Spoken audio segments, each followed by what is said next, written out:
morning, everybody. Whether you're on the East Coast, West Coast, or around the world, this is Coast to Coast.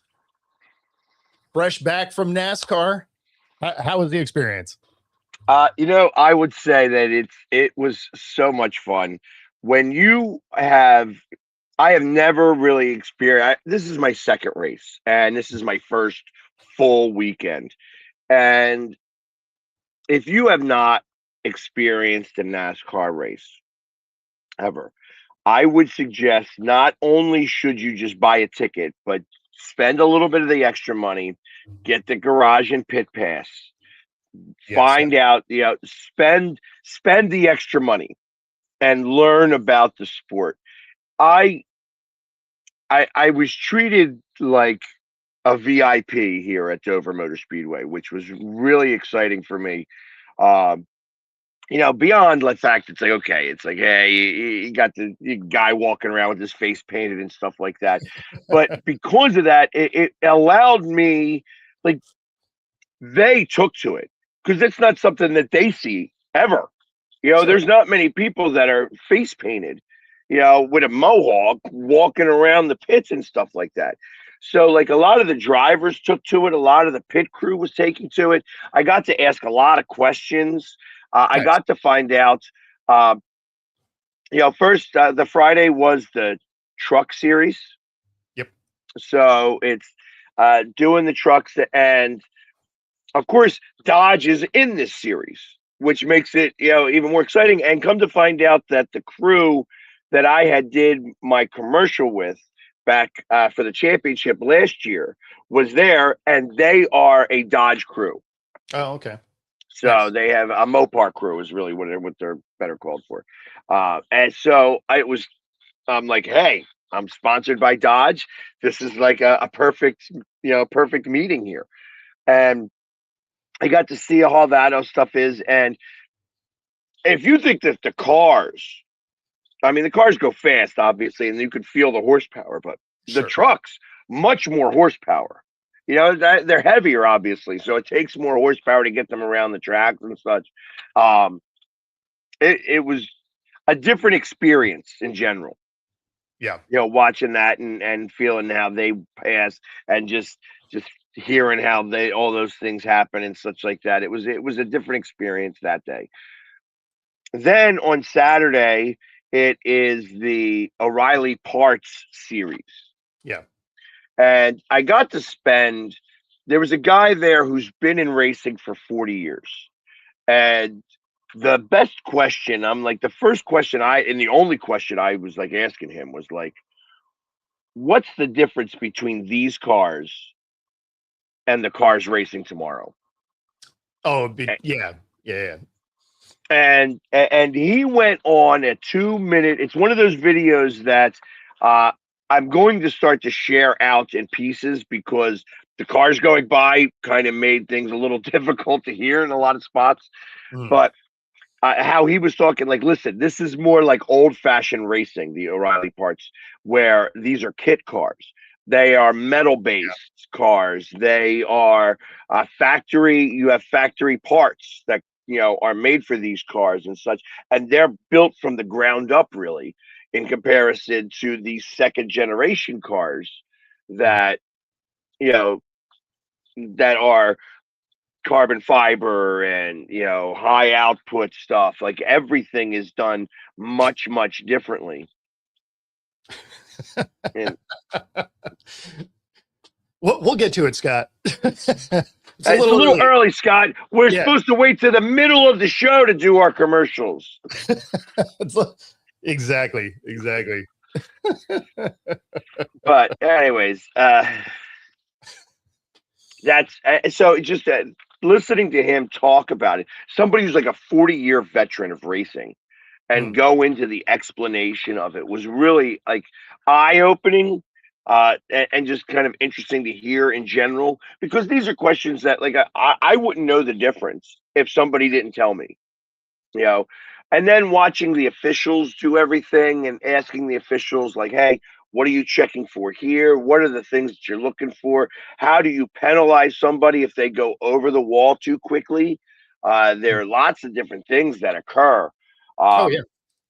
In fact, there was one car during on Saturday before the race, they did the pit crew challenge, and the pit crew challenge was part of where you would poll, where you would line up for the poll for the All Star race, and the Cal Ripken Senior car, I Okay. guess, didn't do the lug nut well enough. Ah, Car takes off, starts going fast. There goes the tire without the car. yep. Yeah, that switch to the single lug nut has had some issues. Yeah, I guess that's just to try to make everything faster, but it's interesting because they still have all the lug nuts in there, but the one lug nut, I guess, is dead center, right? I assume that's what's up Yes. with that. Yeah, so they still have the studs to be able to line the wheel up, Right. right? But yeah, they did away with the 5 lug nuts. They just have the one center nut, kind of like Can-Am cars, other levels of racing use the single nut. I think that they should, maybe split the difference there and do 3. So no, you either need it centered or you need enough of them that it is balanced on the wheel. Well, I mean, they have 5 or 6 Exactly on the wheel, anyways, that they're going to have anyways. But maybe you should do the triangle. Well, no, it's just a tightening point. So you need more than that. Like the minimum you could have is like 4. If you do 3, it's not great. So if you have one big one in the middle, it's fine. Otherwise, like 4, 5, 6, something like that. Like that's 3. If you happen to miss one, it'll end up busting the studs off and you still lose the tire. Right. Okay. So, I mean, and I'm learning even stuff here. So, and yeah, Joe, that's kind of where I went into this. Mhm. So when you know nothing about it, it's, like you have a lot of questions, and I was able to get a lot of them answered. It really was a lot of fun. And they loved me being there, because Yeah. racing people want more people to like racing. Yeah.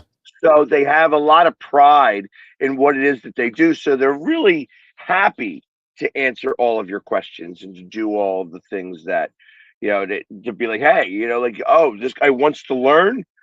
I want to teach him, and, and then anybody who was an Eagles fan on any team knew who I was and, was all excited to see me there.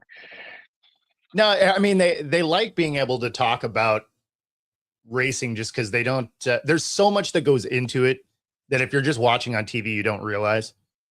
And so anytime there is somebody that's interested, you're like, oh yeah, let me tell you about that. Because I just spent 4 hours doing it that you guys think we just show up to the track and throw them on the race course. So Right. Yeah. Well, and getting the garage and the pit passes, like I said, there's so much that's happening with the race and so on and so forth. How they go fill up all the gas tanks. They go fill it up from one tanker, and it's one full tanker that's going along. You go see how their garages, it's these big tractor trailers that they're like walking through and stuff like that. Their doors and everything. They got this whole canopy system set up and all.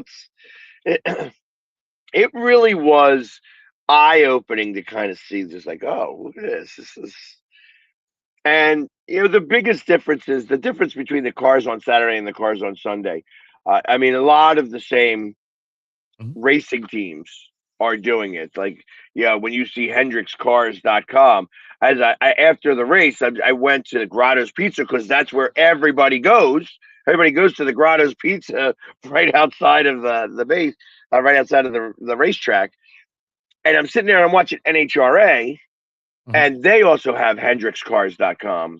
Like Hendricks Cars is across a whole bunch of different platforms.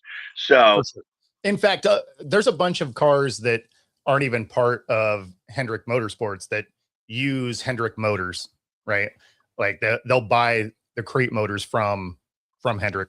And so, I mean, even the ones that aren't directly related to Hendrick Motorsports still end up using some of their parts, stuff like that.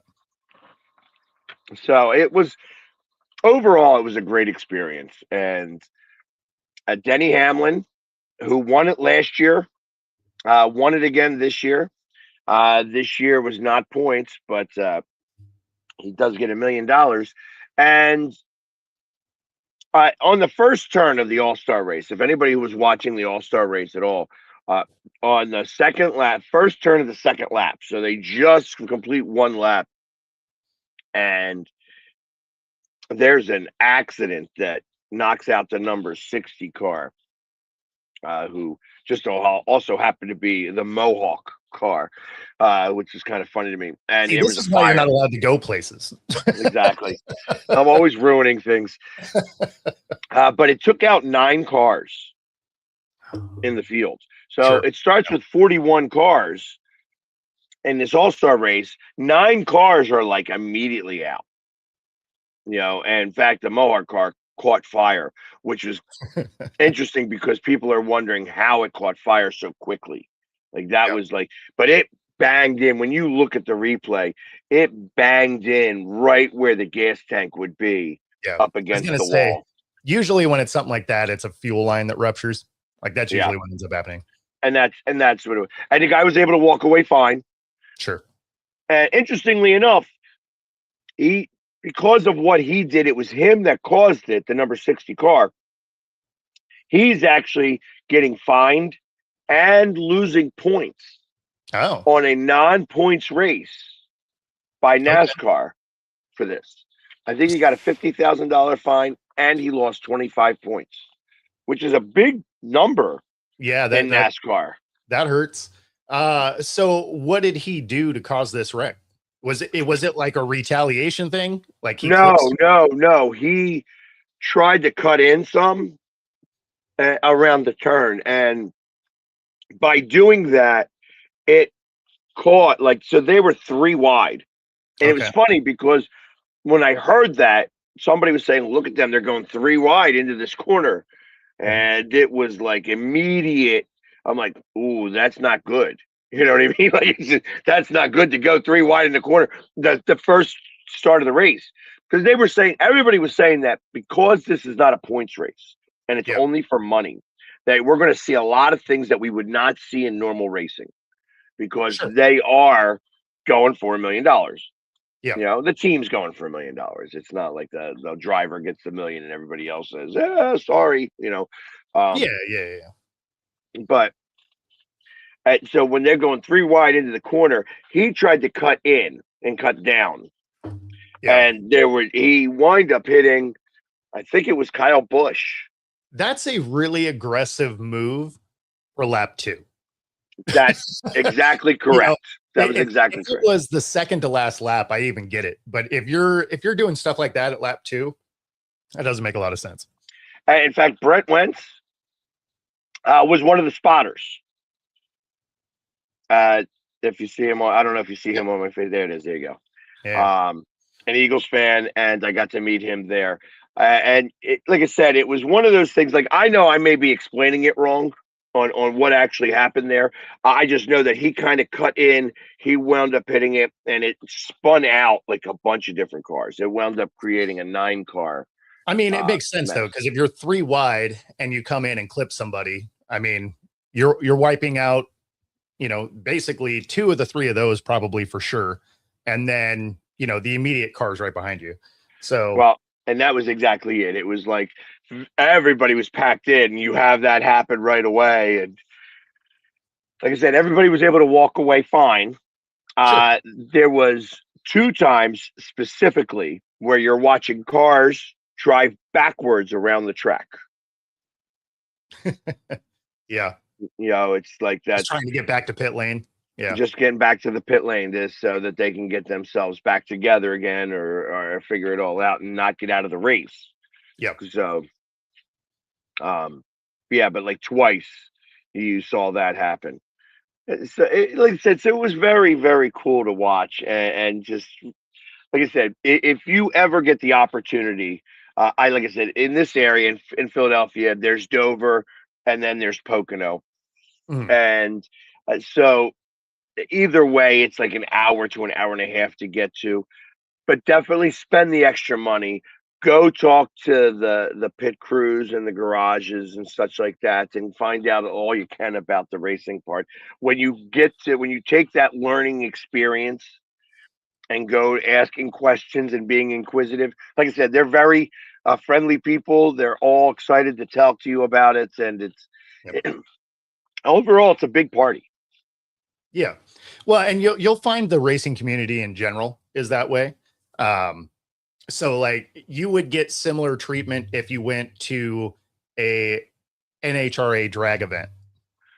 You'd get very similar experience where, you know, if you're back in the pits, you can talk to the pit crews and, you know, you'll watch them ripping the engines apart in between runs and everything. So I mean, it's very cool. And you know, when you're watching, especially when they pull cars back into the garage,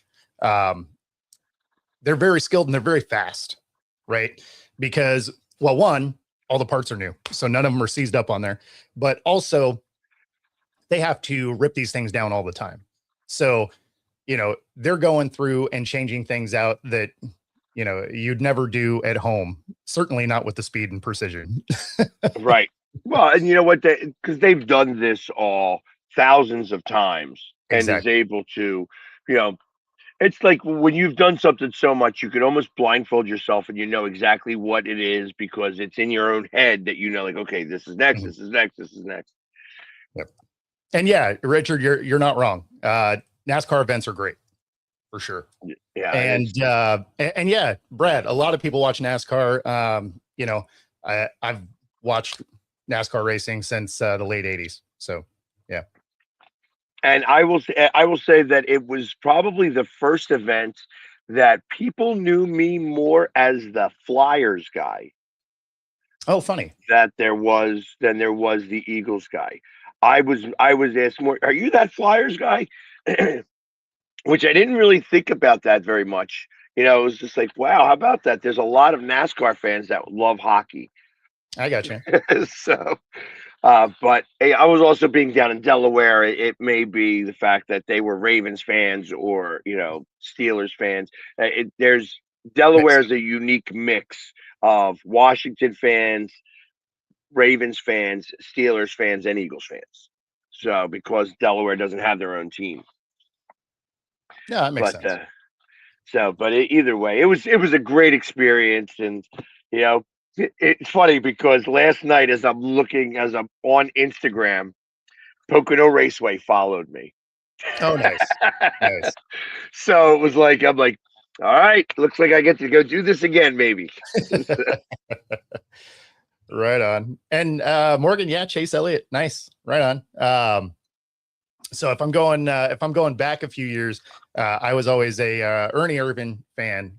And of course you have to be an actual NASCAR fan to know who that is, but super nice guy as it turns out. So, Yeah, I was pulling for Ty Dillon just because that was the pit crew that I knew. oh, okay. uh, and also part of that team. I want to say it's the Kulig King. I'm probably killing this guy's last name, but it's the Kulig team, Kuhlig Okay. team. Also had AJ Almendinger, Okay. Yep. and I got to meet his wife and his son, who also like came up and took a picture, and were really excited. So it was a lot of, you know, like I said, everybody's just super sweet and a lot of fun, and really excited to talk racing. Yeah. You know, because I mean, obviously it's what they do, and if you don't know enough about it and you have questions, they are happy to answer. Absolutely. Yeah. No, in fact, they want you to ask questions. Yeah, because it makes it a little, you make yourself a lot more knowledgeable about it, but then it's not a surprise on what's going on. Like I've already had a number of people reach out to me and say, I never knew that with the tires.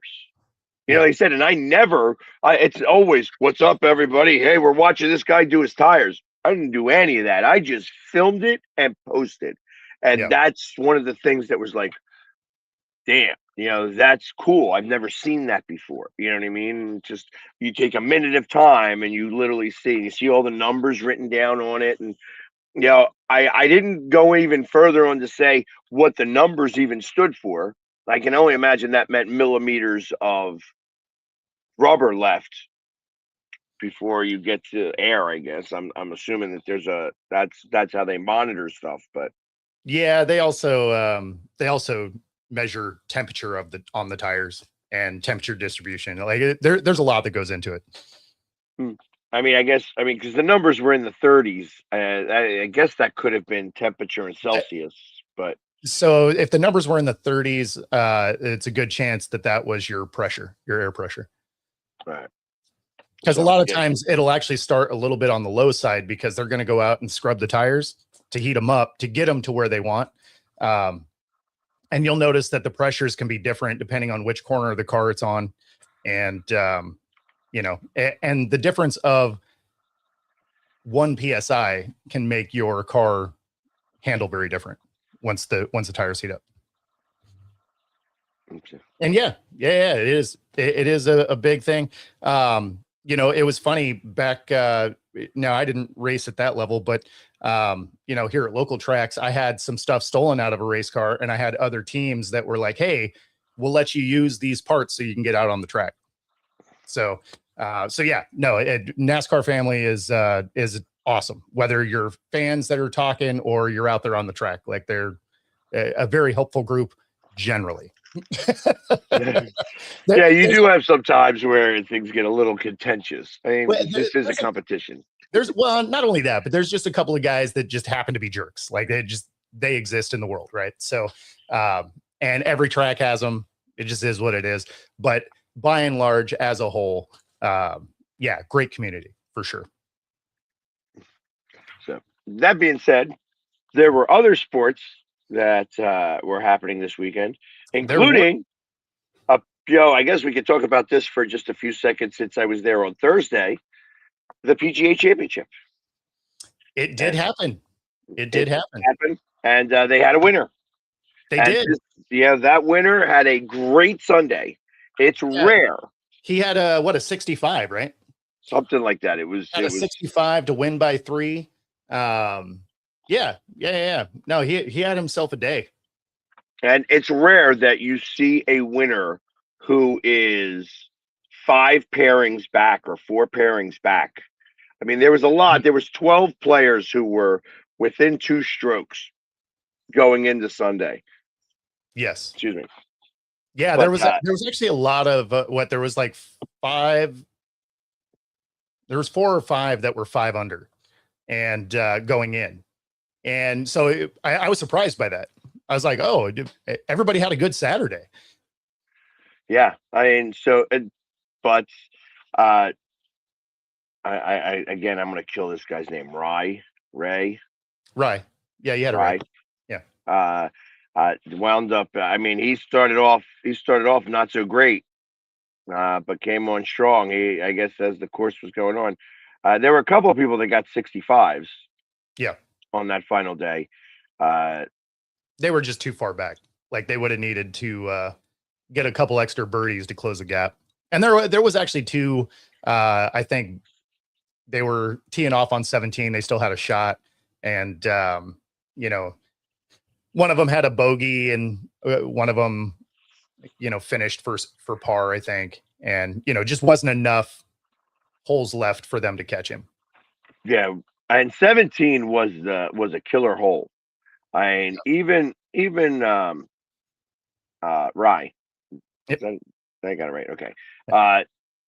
He birdied. He was like -3 on par fours and -5 on par fives for the week, Mhm. and he was a +3 at one point. Obviously he wound up doing really well on Sunday 17 because he birdied that hole. Yeah, But it really was the like a back 9. 60-foot putt. That was a 60-foot putt that Yeah. he made to birdie that hole. And then I think he also birdied 18. Yeah, the back 9 he played really well. So, and it was as I said, it was fun. I'm glad that it happened in Pennsylvania. It was there were numerous Eagles chants held by by current Eagles players on a golf course. Nice. So that's always exciting when you get to hear about the Eagles chants at a championship golf course. But other than that, I mean, it was a great event, and yeah, yeah, I'm happy for all of the people that can go play on that course now, who haven't been able to play on that course for like 8 months, There is spending all that. that money to be a member of that club to go play other places. Pretty much. No, I was listening. I was listening to the final round on my way to cover rugby, and Seawolves move into the second spot in the league, and they defeated the Anthem spectacularly. They absolutely beat the brakes off them, 57-21. And so always fun when you get to cover live sports when you win, because it's just a different vibe than when you're like, so what went wrong? It's much different when you're just like, yeah, so you guys dominated from whistle to whistle. So what were you seeing? That is such a better conversation than, so we lost again, and What are you going to do to make sure that we don't suck anymore? right? So, and I mean, here in Seattle, obviously, our sports day was all over the place, right? So, the Seawolves dominate. The Wolfpack had our arena team had their best game of the season, putting up 73 points. So, I mean, like they were killing it.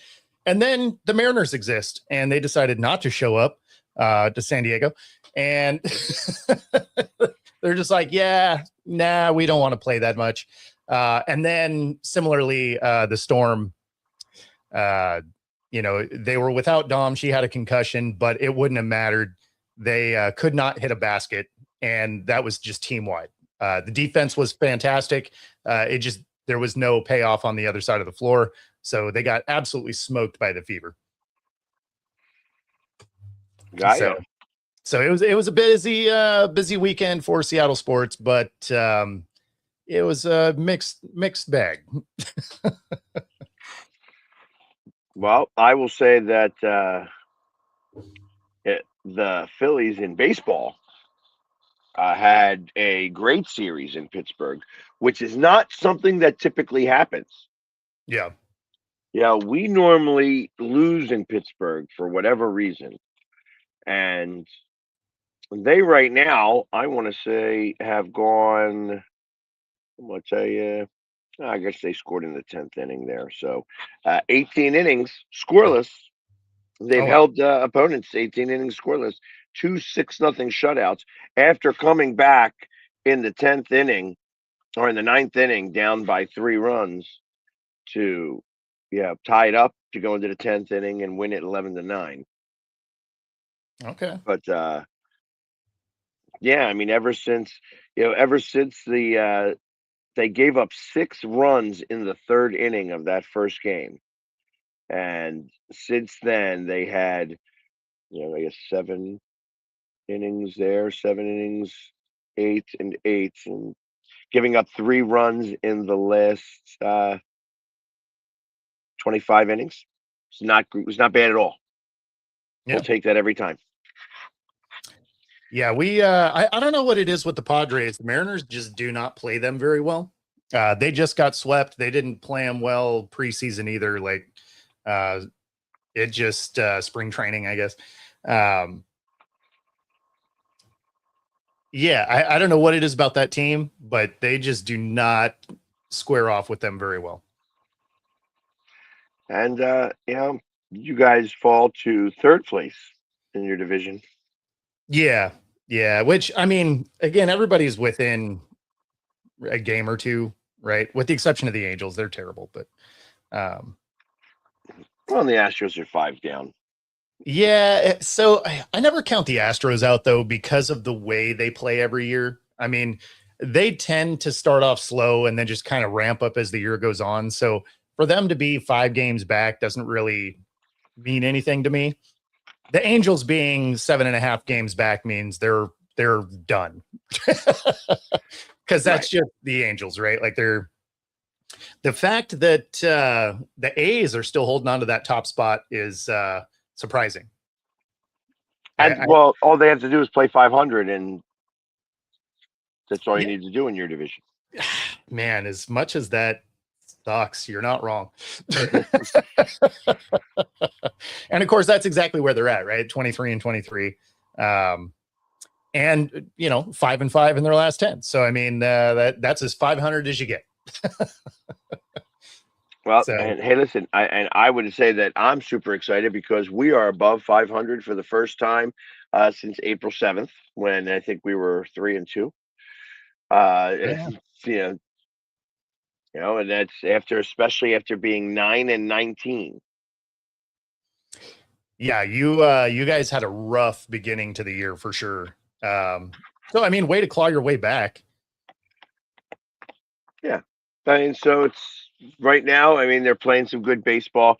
And I will tell you that pitching was horrible until Wheeler came back to the lineup. And it's not that him pitching has changed everything. I really believe that he is the one helping the other pitchers the best. That he sees things. He's the glue guy in there. No, I think that he's able to see things. Like, my expectation is that he will be a fantastic pitching coach. Okay. When he's done, I feel like that he's the one that's coaching these pitchers up a little bit, and that he's able to see certain things, and he able to tweak some of their delivery, and it's a difference. Listen, all pitchers throw hard. Yes. But if you get them, hey, you're not getting enough sinker on your ball, like, you're not getting enough sway on your ball. You gotta maybe stretch your fingers out a little bit more. You're doing something, these small little tweaks that make the big difference. And I think with Wheeler there, they are learning from him in a better way. Yeah. Because they're good pitchers, but how is it that there's such a difference between, hey, when we were pitching 9-19, all of a sudden, not only do we change managers, but Wheeler comes back. And now all of a sudden we have the best lineup. We have the best starting pitching rotation in baseball again over the last 20 games. Yeah. We didn't have anybody go 7 innings. Now we've got, guys going complete games and things like that. And that tells me there's been a tweak that's been made for each one of these pitchers. And I contribute that to Wheeler. Okay. I could be wrong, could be something else, but I think that Wheeler actually has much more influence over the pitchers than the pitching coach does. I mean, whether he does it or he doesn't, why mess with what works, right? Exactly correct. So. Yeah, it sounds like they are putting Cal on a short injured list. Makes you wonder, is he hurt, or are they just like, hey, your 157 isn't getting it done? we're gonna send we're gonna put you on the injured list to let's see if we can fix your swing a little bit. Well, Alec Bohm had a similar problem. He wasn't hitting the ball. He was having issues just in general. They didn't put him on the injured list, but they literally, Mattingly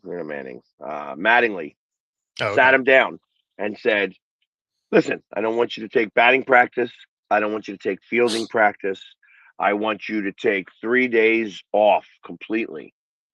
Like, just off, away, talk to me about your family, talk to me about what else you got going on. Like, baseball isn't important to you right now. Yeah. And after that little stint off, first at bat, home run, second at bat, home run, fourth at bat, a double, and Obviously it's hard to keep that streak up, but Well, I mean, yes, but but I yes, mean, maybe you could it, say that helped. He needed to just decompress from baseball for a minute. And so for sure. maybe that's what Cal needs to have happen. He's so far into his head that he's got to produce, got to produce, got to produce, got to produce, got to produce, and I'm not producing. Sometimes you need to get away and just be like, okay, I'm need the I think breather. that honestly, I think that's what it is. I think there was so much pressure after the year that he had, right? Which is also why he didn't play particularly well in the baseball classic, right? So I have this feeling that it's exactly that, right? It's squeezing the bat, like it's just not seeing the ball clearly because you are so worried about hitting that you're not just going out there and doing your job. And especially when you rip off an insane amount of home runs last year, there's that pressure to recreate that. Not that I mean, I didn't expect it, but I think most people didn't expect him to do it again, right? Um, Regardless of what they say, right? Obviously, they wanted him to do it again, but I don't think most people thought realistically that would happen. But right now, he's batting so poorly that, yeah, you got to do something to get him back into it. So hey, listen, I would say that it worked for Alec Boehm. Will it work for him? Maybe. I mean, I hope so as a Mariners fan, but I'm so used to hearing the hope you know. yeah, I mean, but you got to at least make contact to have some hope, right? Hey, and It's Schwarber was going through the same thing: strikeout, strikeout, strikeout, strikeout, strikeout, strikeout, strikeout. Now, I mean, I didn't follow the last two games, but up until Friday, he had hit 7 home runs in 6 games and had a 5-game home run streak snapped, and then hit a home run the next day after it was snapped too. So, and he may have hit home runs over the last couple of games too. I'm not sure, but I mean, that's part of it though, is soon as you finally get that shot, you're like, okay, now I can stop stressing about it. That the streak of not getting it is broken. So now I don't have to sit there and think about the fact that I haven't hit a home run in 100 at bats or whatever, right? So I mean, like that is definitely part of it. So, but but we'll see. We'll see. But yeah, it's too early to go from hope to nope. I mean, if it was already a problem now, it'd just be nope to nope. Like, nope, nope, nope. So, but that being said, it's not like they're out of the race. Our division is not amazing. So, Yeah, like a good 7-game winning streak would probably put you in first place. Oh, no question. Yeah. So I mean, I don't know. We'll see. There's a lot of baseball left. As long as you're still, around the conversation. Like if you are an Angels fan, you're worried. Being 7.5 back and having offense that's anemic probably doesn't equal claw your way back in. So, if you're an Angels fan, you're just like, well, I also like football. It's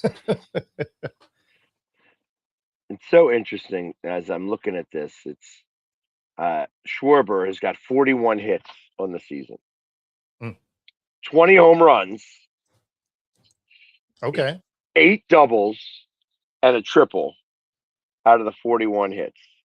wow, all or nothing, I guess. Well, that's exactly it. It's like 29 of the 41 hits. So that leaves 12 singles. So I'm like, okay, I hope that he doesn't have as many strikeouts. Like he can't double the strikeouts of hits. Yeah. He's got 70 strikeouts. So he's almost double. But he also has 31 walks. Okay. So that you add that 12 to the 31, and now you've got that's 43. I mean, that is why his OPS is 981. Yeah. But Harper also playing pretty well. so I can't complain about either one of those guys. Yeah. Good stuff. Good stuff happening in Uh, baseball for me. I mean, we're not bad. We're not great. Like it, for the Mariners, it's you're just hanging around, and it's It's not how you start; it's how you finish. yeah. I mean, you can start bad enough that the finish won't matter, but but Just that's ask not the where Angels. we're at. Yeah, exactly. So yeah, no, I don't know. It's early for teams that are close. So and we can solidly say that the M's are still close. There are only 2 games back in a division that the leader is 500. So you don't have to play particularly well to have a shot in the West, at least as it sits today. And there you have Now, it. speaking of other teams that disappoint, the Pistons exist, and and they lost in spite of Harden being Harden and looking exactly like you expect him to in the playoffs, boasting 9 total points, horrible shooting from the field and beyond the arc. Really not a great percentage from the free throw line either. But, even with that, Detroit loses big. Horribly. Yeah. And I heard that there was a big gaffe. Like in the first quarter, they did a commercial on the station that they were showing the game saying, and I don't know what the score was in the first quarter, but I mean, Cleveland had the lead, and it was Cleveland is trying to upset again, and the game wasn't even over yet. Like it wasn't out of the first quarter. Yeah. And they were doing Cleveland versus Knicks series commercials. Oh, I missed that. That's funny. Yeah, you look on Instagram and see that. So it brought up the NBA is scripted. Yeah, this is fixed. Yeah. And not for nothing, they make commercials both ways. No, of course they do. Yeah. So it's not like whatever. Well, no, they got to be ready. That's like they make all the shirts and hats for the end of championship games, right? Like you have to. You can't be like, hey, by the time we get these ready, you'll be in the next game. You print them all and then you ship the ones that you don't use somewhere. Yeah, send them to Ghana. Exactly. Like places in Africa where they just need shirts. Yeah. But yeah, I was surprised that Detroit got beat down the way they did, especially at home, especially with Harden playing exactly how you expect Harden to play. So, but yeah, it was funny because they just didn't play good defense. And that's the one thing Detroit was good at. Now the Knicks are loving the fact that they got the Cavs, because I think the Knicks destroy the Cavs. And not only that, not only do I think that they destroy the Cavs, obviously they start on Tuesday, so the Cavs don't get a break at all, and they could use one, I'm sure. Sure. So they're not giving it, and that's because again, the NBA wants New York in the finals. So I mean, based on this matchup, you're almost guaranteeing that. Yeah. I mean, there's no way you're going to have what they had last night, where you had 3 players over 20 points. You're not going to do that against the Knicks, most likely. So, no, Knicks are well rested, to your point. So, yeah, we'll. And I look at this as like a 4 or 5 game series. I think that the Knicks could sweep them. Yeah, and I think that they need to, because I see that the other series could go 6 or 7 games. It is exactly what we thought it would be. We thought it was going to be the Spurs versus, the Seattle Superstar. Oh, I'm sorry. Well, thanks for being on the show. No, Yeah, no, I mean, going into the playoffs, you knew this was going to be a Spurs Thunder, barring injuries or something crazy. Spurs Thunder seemed like the only two teams that really had a shot in the West. And then I still feel like one of those two teams, whoever wins that is going to be your champion. I don't think the Knicks get it done, but I do think the Knicks get in now. Well, not only do I think they get in, but if they go and sweep this and the other series goes 6 or 7 games, That gives them a real chance. I give the Knicks a better chance, correct? Because it's the season wears on you some. And No being question. rested and then coming out and then being rested again and coming out is going to definitely help them where they're going to all the bumps and bruises are gone now. You know what I mean? Like they are fresh, which means that in this first quarter, if I was a betting guy, I would bet the first quarter going to the Cavaliers. And I would do. And you could do that right here on Coast to Coast.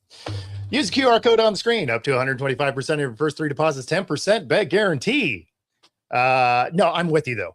It's they'll come out firing.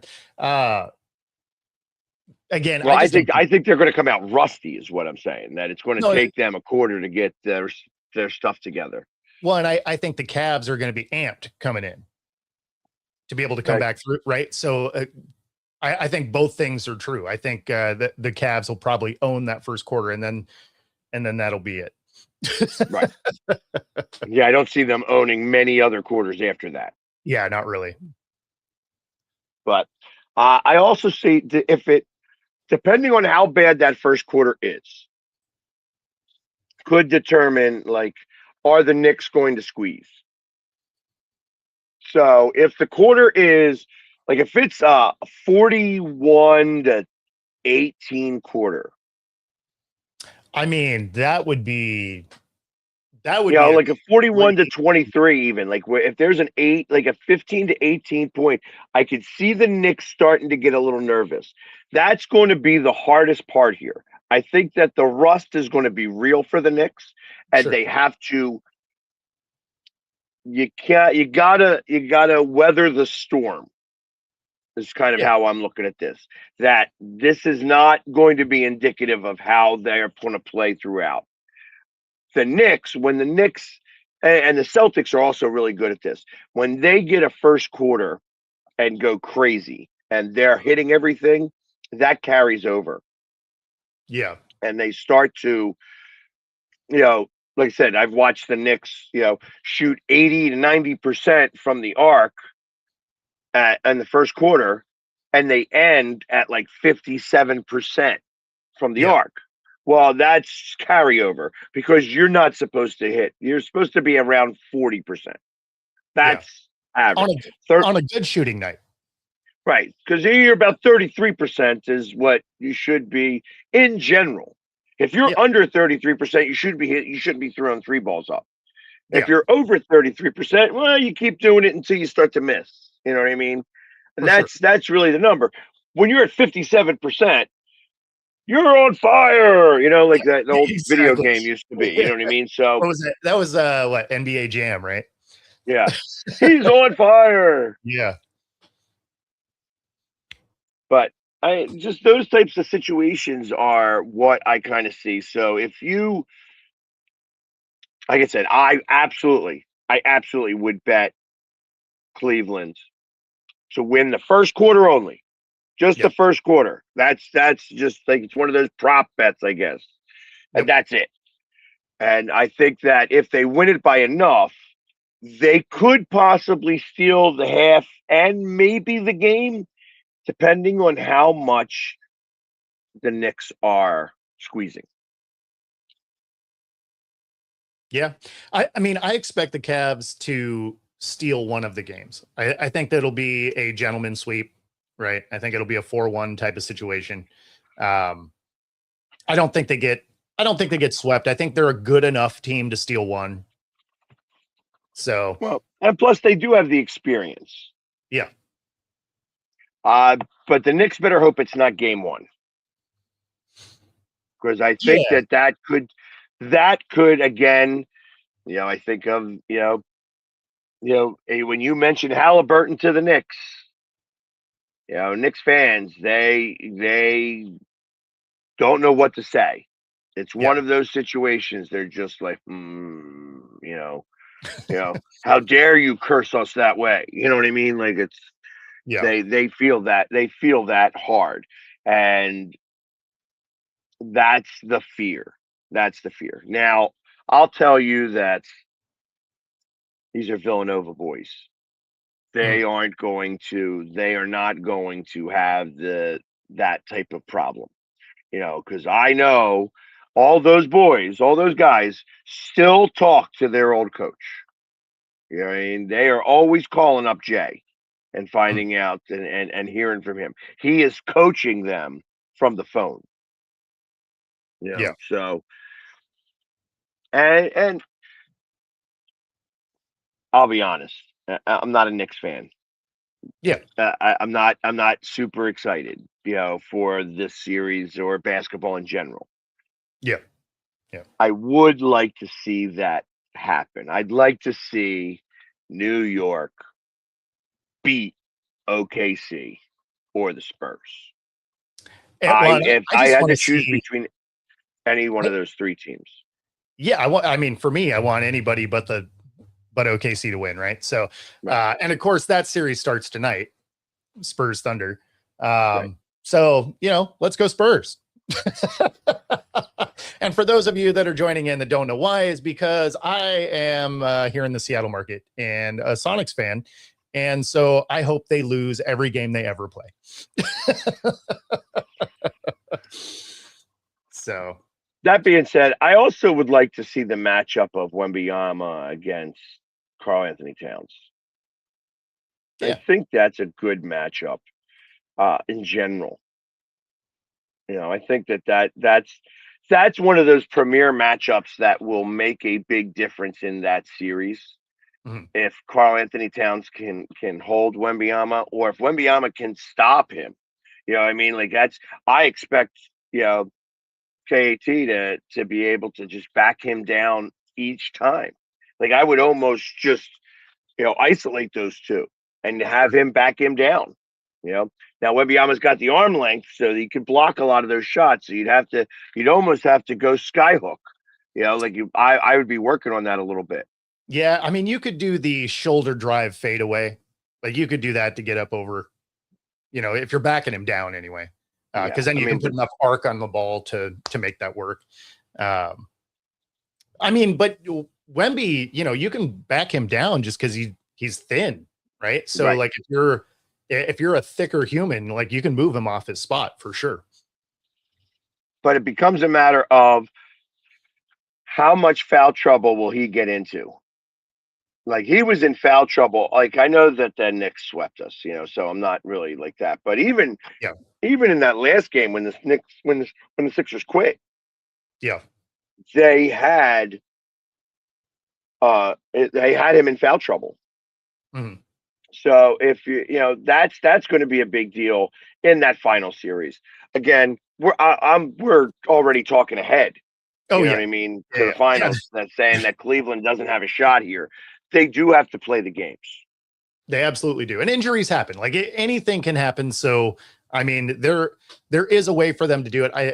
I just think the Knicks are a better enough team that barring injuries or other craziness, the Knicks should win. Um, Again, as much as I talk bad about the Knicks, it still feels weird coming out of my face saying that, yeah, I think they're going to go to the finals. So, Eh, it's yeah, it's funny, but I think that it is absolutely going to happen. And like I said, out yeah, of all of the teams that are in there, the Final Four, I want the Knicks. You know what I mean? And as a Philly fan, I know that that's like tough to say, yeah, but yeah, it was just like saying, "Hey, listen, when the Mets are playing the Dodgers after they beat the Phillies, I'm rooting on the Mets because I hate the Dodgers more than I hate the Mets, for sure. and they blew it." No, like And then to have to switch up and have to root for the Yankees because I hate the Yankees less than I hate the Dodgers, and they both blew it. Both New York teams blew it. yeah. No, like if I was going to be out of the Final Four here, if I was going to pick who I'd like to see in the finals, it would be the Knicks Spurs. That's what I'd like to see there. I think that would be your best finals because I think the Cavs get beat by everybody, and Right. I think that the Knicks are a better matchup for the Spurs than OKC.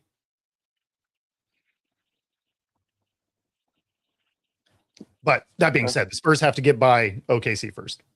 That's exactly it. So it's and that starts tonight. So we will see. Yeah. Oh, we got McLovin in the house. How about that? Well, how about that? Well, he knows about how much how much things suck. How are those Astros anyway? Or the Cowboys. Uh, Anyways, man, but yeah, it's good. It's always good to see Jay. I hope he's doing well. absolutely. Absolutely. Now there was some other playoff action, and of course we do have the final NHL game between the Sabres and the Canadians, forcing a game 7. Can't go wrong with game 7 hockey. I tell you, I didn't expect that either. I had left the stadium. I had left the race on Saturday, and we went to go eat some pizza, and I was exhausted. But I'm watching the game, and it's 3-1 Canadians in the first. Yeah. And I'm like, wow, damn, the Sabres are just not doing it today. 3 shots on goal. They changed the goalie. Now they're already like, it's just going to be disheartening, and the Canadians are going to wind up winning. The next day, I'm talking about it, and I happen to be in the Fanatic suites, and I'm talking to Ricky Batalico, and I'm like, oh yeah, well I guess the Canadians won, right? And they're like, no, they got spanked 8-3. I'm like, what are you talking about? It was 3-1. And they're like, no, they got their butts whipped. No, it's funny because I thought the exact same thing, right? I turned it on and I saw it at I think it was 3-1, and I was just like, oof, man, that's not going well. And then but I didn't get to watch the rest of the game, and so I assumed that they lost also. I was just like, that's too bad, kind of wanted to see the Sabres do something there. And then I came back in and I was like, 8-3, like, what happened? Did they even have a goalie? Well, that what happened is that they switched goalies, and all of a sudden that goalie decided to play where the other guy did not. And I'll be honest, it wasn't the goalie's fault. I mean, he let that third goal was a bad goal to let in. Should have been able to stop that one, but the first 2 shots were like it was like 3 shots on goal, 3 goals. And you got to pull the goalie right away, because he's going to be the one that starts game 7. You're not switching back you're not going back to the goalie who was able to save you in game 6. No, of course. Your starter for game 7. Yeah.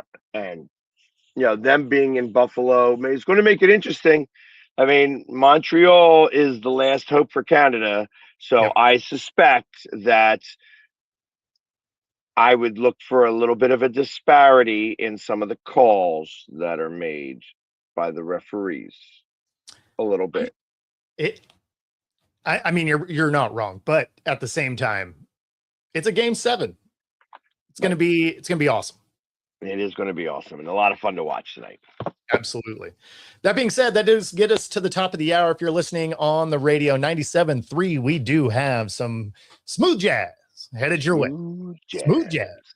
And then, of course, if you're listening on every other platform, be sure to like and subscribe. Helps us bring our content to you. Otherwise, we will see y'all tomorrow. Enjoy the games tonight. Take it easy, everybody. Peace.